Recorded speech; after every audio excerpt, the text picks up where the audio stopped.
Motlhofenyana re buditse potso gore fa o lebile dipolao tsa go thuntshiwa ga baagi tsa sešweng jaana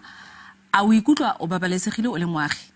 a gona o na le solofelo ya gore puso e tla fenya ntwa kgatlhanong le tiriso e botlhaswa ya dithunya mme o tsibogile jaana mo WhatsApp. Re le baagi ga ra babalesega le seng South Africa a re kopaneng a re lebelane re tlhokomelaneng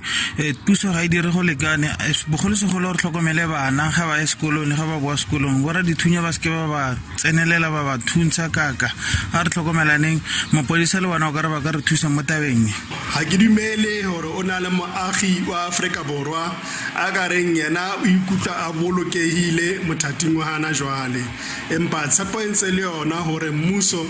o shebile taba ena ka mahlo a ntšhotšho ebile o sebetsana le yona e le hore baahi ba ske ba phela